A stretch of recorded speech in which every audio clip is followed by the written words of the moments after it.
Hola de nuevo, hoy vamos a comenzar entonces el tercer video de nuestro curso de gramática del texto. En la sesión de hoy nos toca hacer un repaso de los antecedentes históricos de la asignatura. Hemos hablado ya de la conformación disciplinar, hemos explicado en el video anterior cuáles fueron, digamos, las razones y el contexto que propició el surgimiento de la gramática del texto, pero en este caso nos vamos a remontar un poco más atrás en la historia. Aquí lo que ven en la diapositiva entonces es el resumen de lo que va a ser el recorrido histórico que vamos a hacer. Vamos a mencionar de pasada algunos de los hitos de la historia, comenzando por la antigüedad, pasando por la Edad Media, luego por el Renacimiento, la modernidad y finalmente retomaremos algunos de los desarrollos de la lingüística del siglo XX.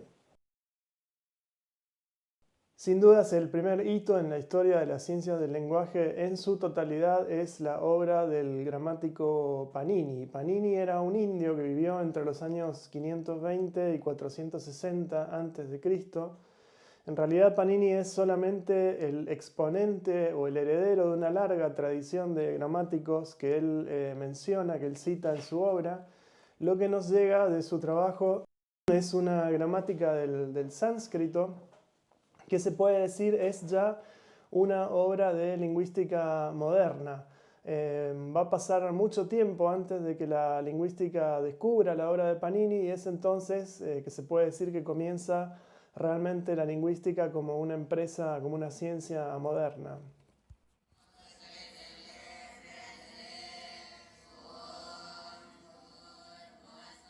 Esta gramática es desconocida por la mayor parte de los gramáticos de Occidente, por los filósofos y por todos los gramáticos que existieron hasta su descubrimiento recién en el siglo XVIII.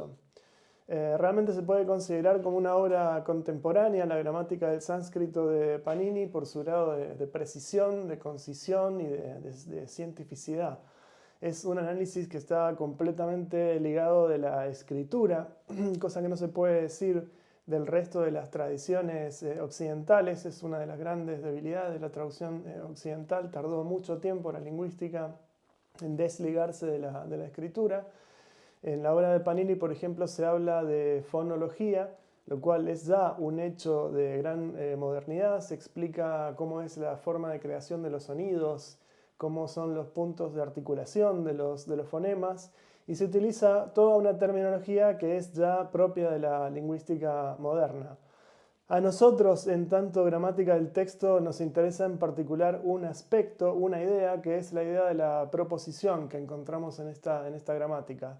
De este concepto, del concepto de proposición, derivan otros como el de los casos gramaticales, como el nominativo, acusativo, dativo, etc. En nuestro caso también nosotros vamos a rescatar de la noción de proposición, que como digo va a tardar muchos siglos en la historia de la gramática europea hasta descubrirse. Pasando ya a la tradición europea, por supuesto tenemos que comenzar con la Grecia clásica, el primer referente claro que tenemos como tradición de principios de la filosofía y de los estudios de las ciencias del lenguaje. En la historia de la filosofía griega hay un punto bisagra que es Sócrates y el trabajo que hace con la mayéutica. La mayéutica es el arte de ayudar a parir, pero metafóricamente decimos que es ayudar a parir a través de la conversación, ayudar a que surjan las ideas a través de la conversación y que el razonamiento, que el pensamiento lógico se desarrolle, ¿no? A través de la dialéctica. Podemos dividir entonces los filósofos griegos en estas dos categorías, los socráticos y los presocráticos, según han aparecido antes o después de este personaje histórico.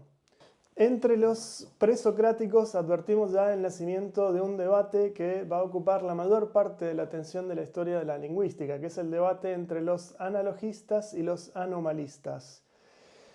Desde el punto de vista de los analogistas, la lengua es un sistema natural, perfecto y trascendente, es decir, que no es cultural.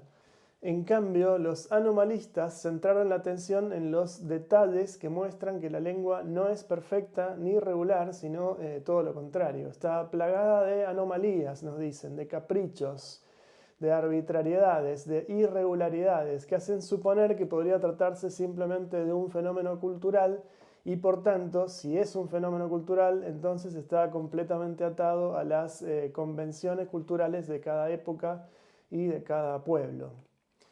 Entonces, los mejores exponentes de esta época, de ambas corrientes, de ambas posturas, son la figura de Heráclito por un lado y la de Demócrito, ambos filósofos muy conocidos en la tradición europea.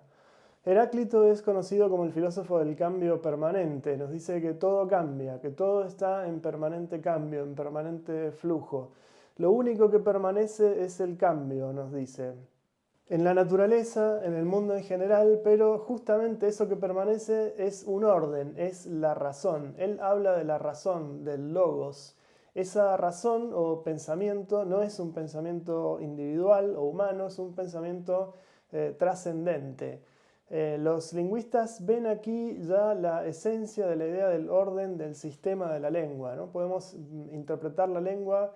Podemos ver que la lengua va cambiando, pero hay un orden inmanente, una lógica que permanece inalterable.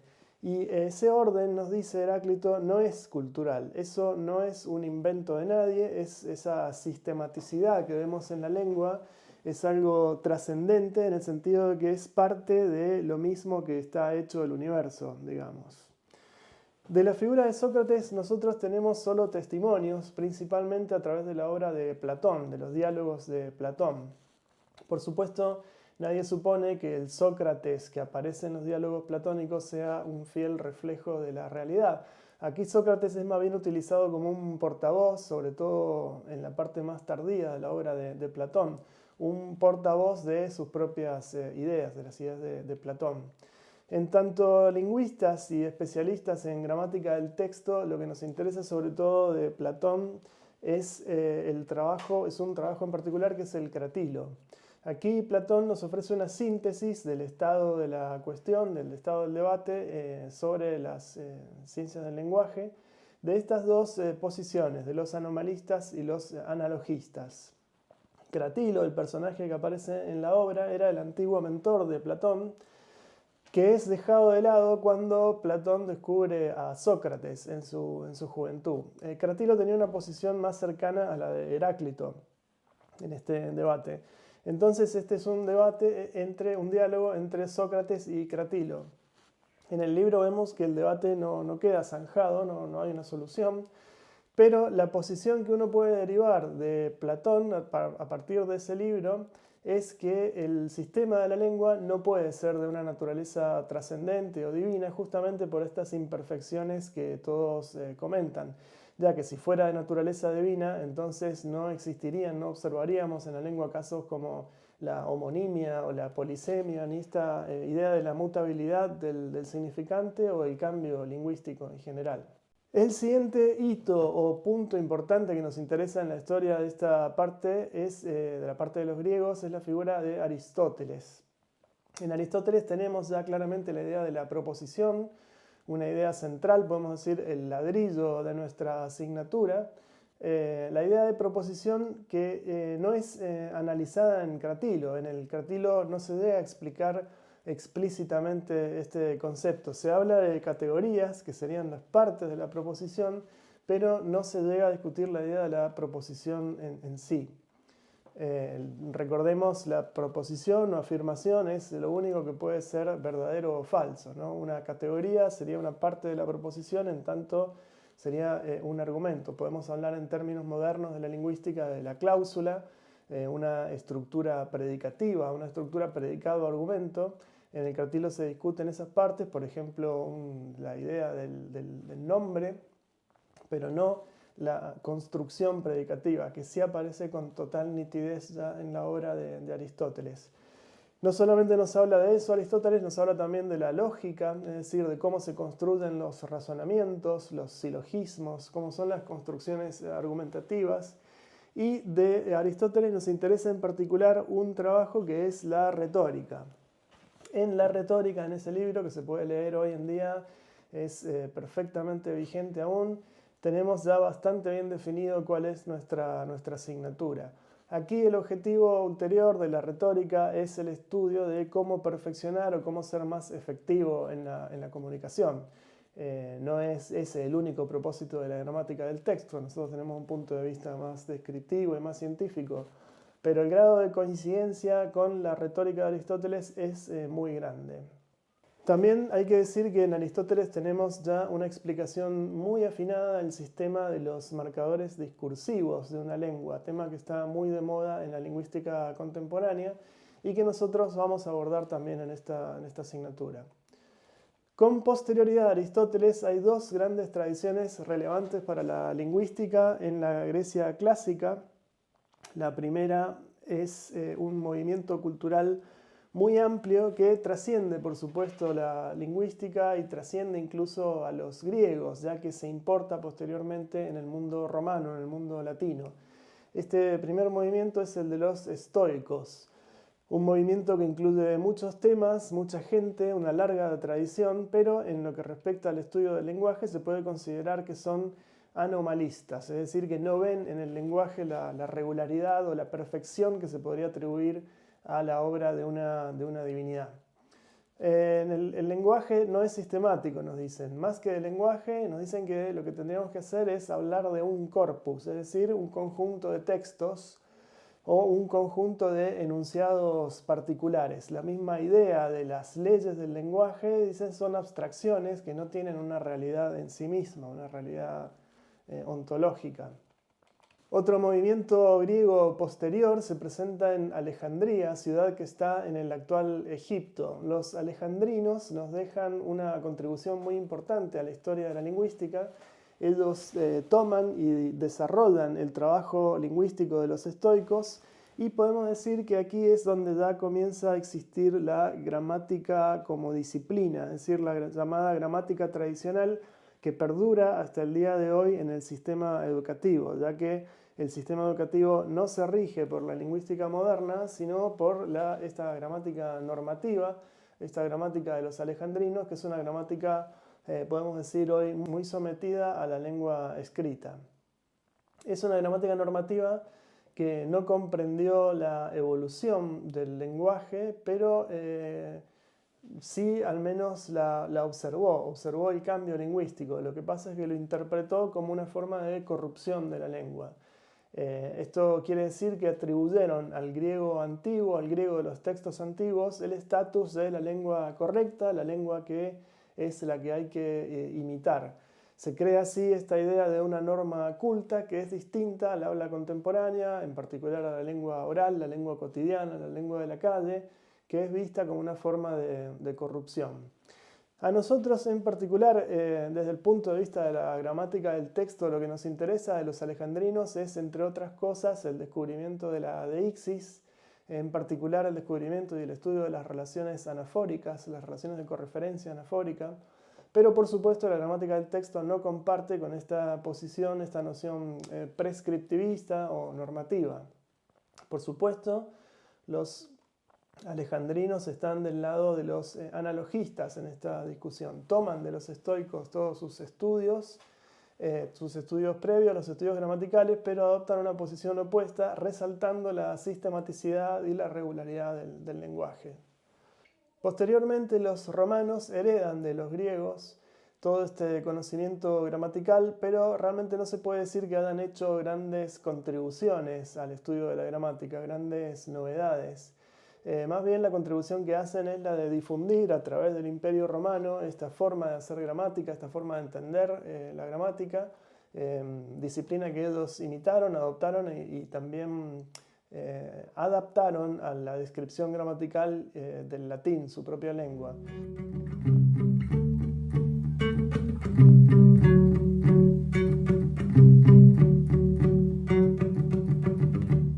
Además, esta difusión de la gramática va a servir para que otros pueblos con posterioridad también sigan el ejemplo.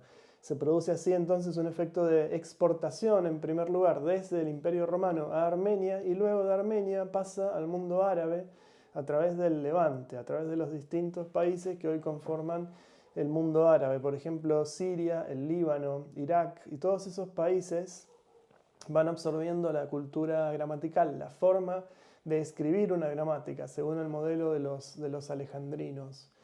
De los romanos también vamos a resaltar otra idea, que es la reflexión acerca de la gramática que podemos llamar gramática especulativa y el concepto de la gramática universal. Esta es la idea de que la gramática es la misma en todas las lenguas, de una forma u otra se realiza o se actualiza con distintas palabras, pero en esencia, a pesar de los cambios que puede haber, de las reglas sintácticas particulares, en esencia se trata de un mismo fenómeno, una misma entidad que se actualiza o se realiza, se instancia en distintas lenguas. Esta es una idea que todavía perdura hoy en el debate lingüístico contemporáneo.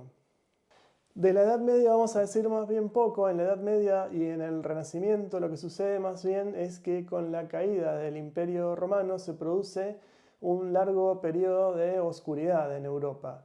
No solamente a nivel de los estudios gramaticales, hay una declinación de la cultura en general, de la filosofía y por supuesto de los estudios de lingüística, de gramática y todos esos conocimientos. Lo que sí sucede es que se exportan y perduran en el mundo árabe, como decíamos hace un momento. Y en el mundo árabe comienzan a tener un desarrollo independiente y muy largo a través de los siglos. Lamentablemente es muy poco lo que sé yo de la lingüística del mundo árabe, pero sí sé que allí también se presenta el mismo debate entre analogistas y anomalistas. Y también que estos conocimientos lingüísticos pasan al norte de África y del norte de África cruzan otra vez a la península ibérica y a través de allí vuelven a difundirse nuevamente por Europa, con lo cual se produce un resurgimiento de la cultura general, pero de la gramática en particular.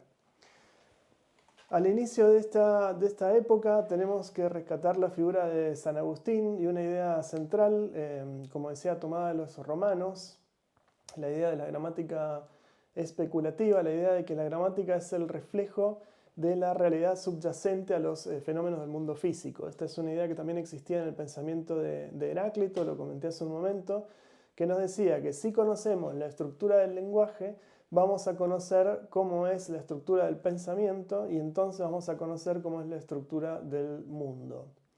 Otro tema que nos puede interesar del trabajo de San Agustín es que retoma la idea de los estoicos acerca de la concepción triádica del signo, un concepto que impera también actualmente en lingüística y en semiótica moderna, sobre todo a partir de la obra de Charles Sanders Peirce en el siglo XIX.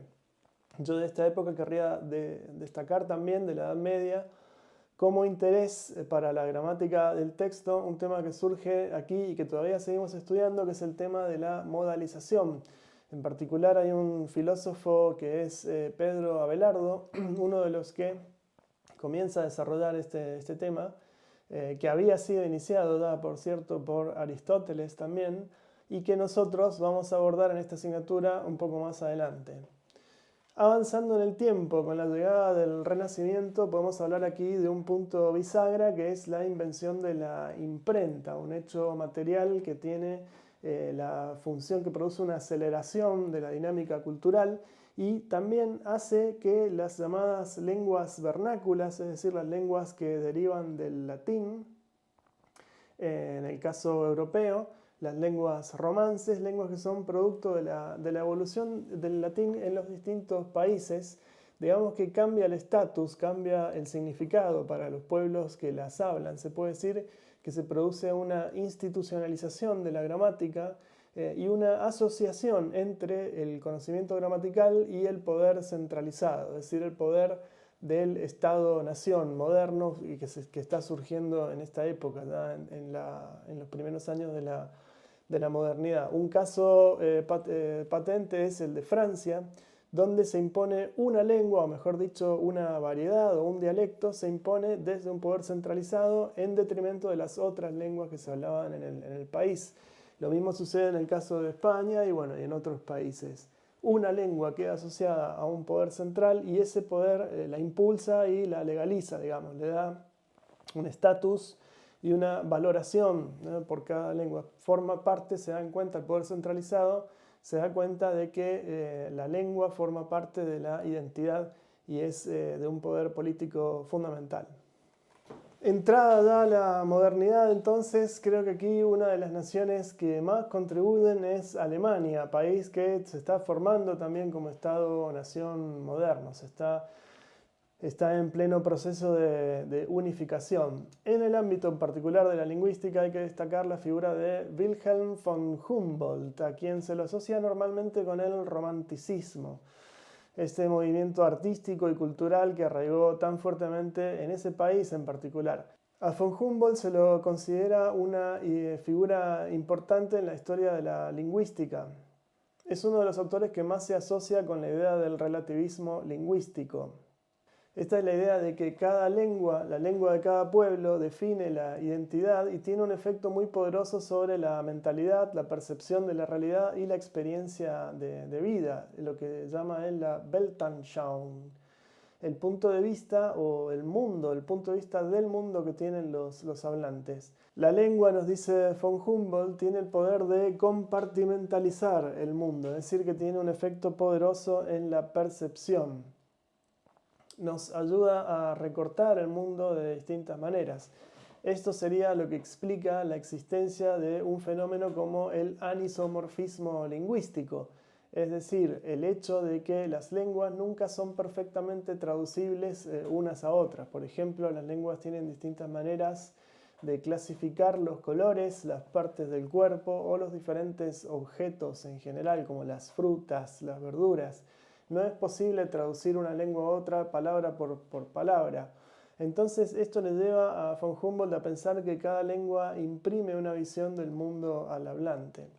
Otras de las ideas de von Humboldt que todavía son vigentes en la lingüística moderna y que es retomada por Chomsky es que la lengua tiene una infinitud discreta, es decir, que a partir de un número limitado de elementos, que son los mismos que los dados para todas las lenguas, cada lengua es capaz de producir infinitos enunciados. Con posterioridad a la obra de von Humboldt se produce una aceleración de los llamados estudios filológicos. Esta disciplina ya existía, puesto que fue otro legado de los alejandrinos a partir del trabajo que hicieron para la famosa biblioteca de Alejandría.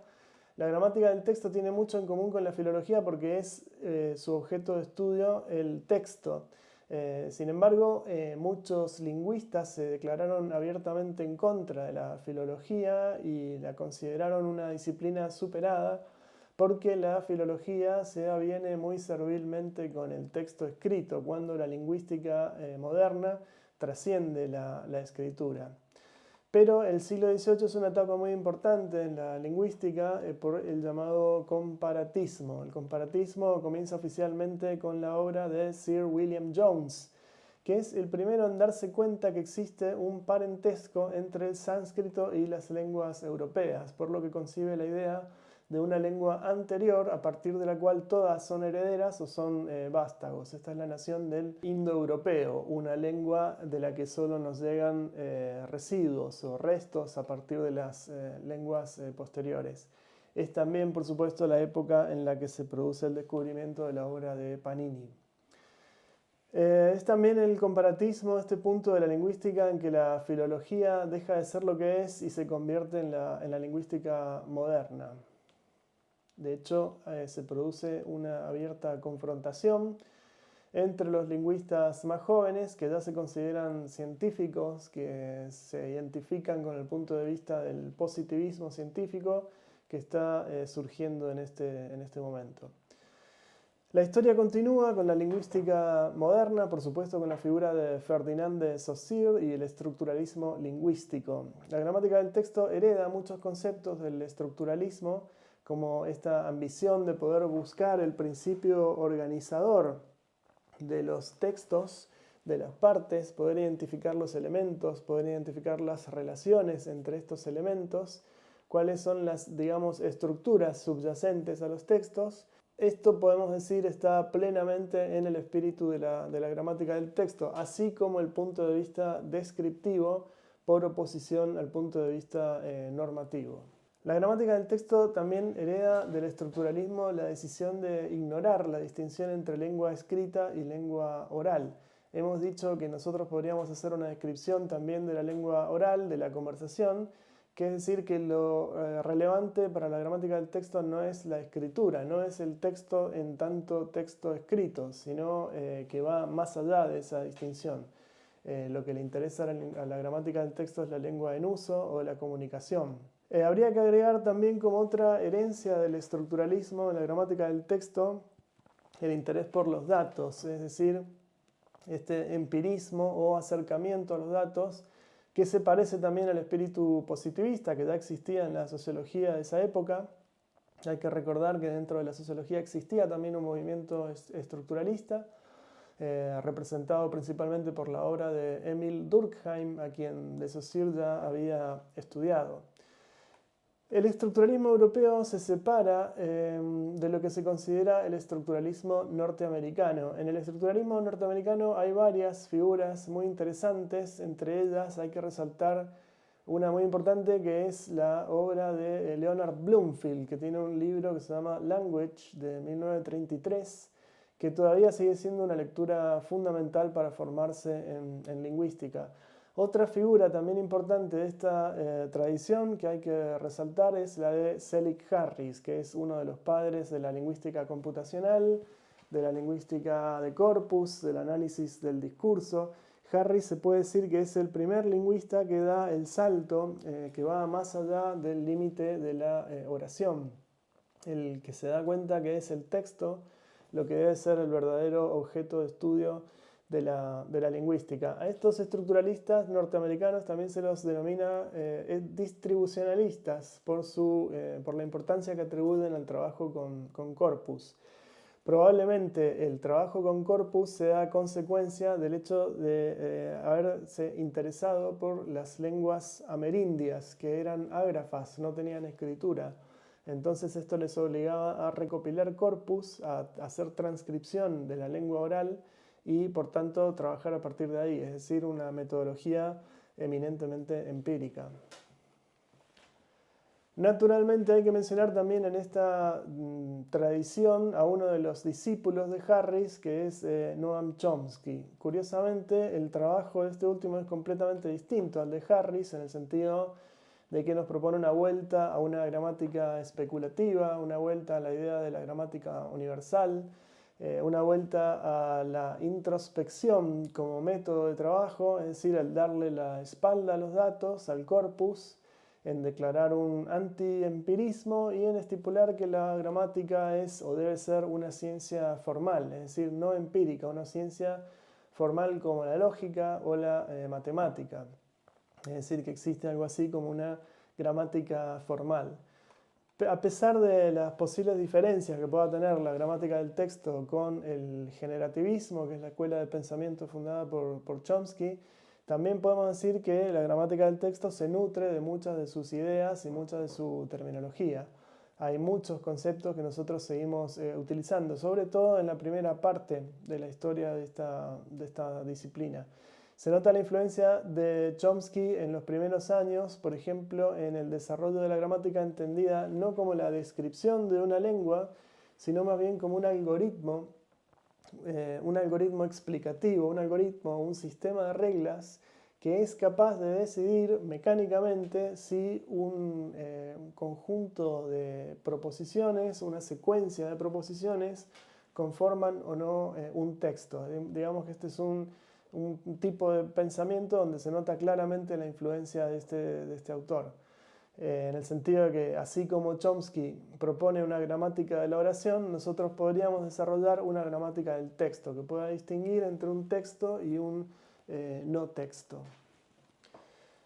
En otras palabras, que nos diga cuáles son las reglas que se tienen que cumplir para que un determinado conjunto de oraciones o secuencia de oraciones pueda ser considerado un texto. Por supuesto, también hay una gran cantidad de puntos de ruptura entre el movimiento generativista y la gramática del texto. Por ejemplo, el hecho de que la gramática del texto es eminentemente empírica. Aquí no hay introspección. Nosotros analizamos textos, no inventamos textos, no inventamos oraciones. Y por supuesto vamos también más allá del punto final de la oración. Además, incorporamos en nuestro estudio una gran cantidad de fenómenos que no estaban o no podían explicarse por medio del generativismo. Fenómenos que ya estudiamos en el video anterior, los comentados por Enrique Bernardes. Fenómenos que son extraoracionales o que van más allá de la oración. Hay otras corrientes, además de estas, del estructuralismo europeo y el estructuralismo norteamericano, devenido en generativismo, otros movimientos que no están necesariamente en la lingüística, pero tienen gran influencia en ella. Entre estos podemos nombrar el desarrollo de la estilística. La estilística se incorpora como una rama de lo que hoy sería la estilometría, y también la lingüística forense. La estilometría es el análisis del estilo de un autor, una ciencia empírica, por supuesto, y que incorpora gran cantidad de análisis estadístico, muy interesante entre las aplicaciones de la lingüística forense, como por ejemplo la atribución de autoría. Pero esto, bueno, ya sería una ciencia en sí misma, una disciplina que podríamos estudiar y que tiene su propia historia. Por ejemplo, habría que mencionar ahí la importancia de la figura de Quintiliano, un romano que también contribuyó a la retórica. Quintiliano se interesaba por la estilística, se interesaba por los aspectos estilísticos del texto, como por ejemplo la corrección, la claridad, la elegancia, la adecuación, todos estos temas que vamos a nosotros también incorporar a menudo con otra terminología, pero vuelven a aparecer en nuestra asignatura. Otra contribución fundamental a la lingüística del texto, de la gramática del texto, es la llamada filosofía del lenguaje, en particular la teoría de los actos de habla, que va a contribuir al desarrollo de la pragmática.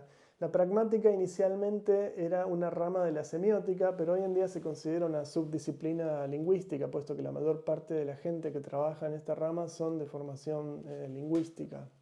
La pragmática, en tanto rama de la lingüística, no se interesa por oraciones, sino por los textos, los enunciados, concretamente los actos de habla. Se interesa por lo que hacen las personas con estos llamados actos de habla, es decir, qué tipo de situaciones producen los enunciados. Esto necesariamente implica el estudio del lenguaje en uso, por oposición a lo que se daba antes en lingüística, que es el estudio del sistema de la lengua. En este caso, cuando se estudia el lenguaje en uso, se estudia el lenguaje en su contexto. Otro movimiento que también es del siglo XX y que es muy importante para la gramática del texto es lo que ocurre en el estructuralismo europeo, que es la superación del estructuralismo en Europa, particularmente en los años 50. Lo que se produce en el estructuralismo lingüístico es que se exporta hacia otras ramas del saber. Antes había hecho que existía a principios del siglo XX una sociología estructuralista, que había sido una influencia para la lingüística estructuralista. Pues ahora se produce el fenómeno contrario, es decir, a partir de los años 50 en Europa se produce una exportación del modelo, de la forma de pensar de la lingüística hacia otras ciencias, fundamentalmente ciencias sociales como la antropología, la semiología, y todas ciencias que son fundamentalmente desarrollos intelectuales que se dan en Francia. Todos estos desarrollos van a dar como fruto lo que se llama el análisis del discurso francés, una escuela independiente con gran cantidad de autores, de la cual por supuesto nosotros también nos vamos a servir. Finalmente hay que mencionar el hito probablemente más concreto y más tangible de la conformación de la identidad de la gramática del texto como disciplina científica, que es la celebración de este encuentro en el lago Constanza. Aquí se ve la isla Mainau en el lago Constanza, de un grupo de fundamentalmente alemanes que son considerados lingüistas, pero que ya empiezan a interesarse en la generación de estudios del texto. Aquí tengo un libro que surge de ese encuentro, Studies in Text Grammar, un libro que surge de este movimiento. En esta época se nota por un lado que hay una fuerte influencia del generativismo lingüístico y además hay una utilización amplia del tipo de metodología de la lógica formal. Es un libro bastante difícil de leer y que debe interpretarse en el contexto de lo que era la lingüística computacional de esta época. Aquí lo que los autores pretenden es justamente lo que yo decía antes, es decir, estipular una gramática formal que pueda explicar por qué un texto es coherente y en qué se separaría un texto de lo que no es un texto. No se puede decir que hayan conseguido su objetivo, pero sí consiguieron difundir a nivel mundial el interés por los estudios del discurso. Bueno, vamos a terminar aquí. Esto es en los años 70 del siglo XX. Vamos a cerrar este video, esta historia de la gramática del texto. Como podemos ver, hay una gran cantidad de conceptos que estamos tratando en nuestra asignatura que se encuentran desperdigados a lo largo de los siglos, a lo largo de los milenios, a tal punto que es difícil decir que haya muchos elementos nuevos en la gramática del texto. Claramente hay muchos puntos de continuidad o de herencia del pasado, pero también hay algunos puntos de ruptura que he ido mencionando a lo largo del video. Puntos de ruptura entre la gramática del texto y los movimientos del pasado. Hemos preparado una selección de lecturas que resumen parte de esta historia y también hemos preparado un documento de cátedra que resume los eventos principales. También estamos preparando un ejercicio formativo para que ustedes puedan poner a prueba sus conocimientos de la materia, pero esto ya lo veremos en la próxima sesión. Así que aquí me despido, gracias por la paciencia y la atención y hasta pronto.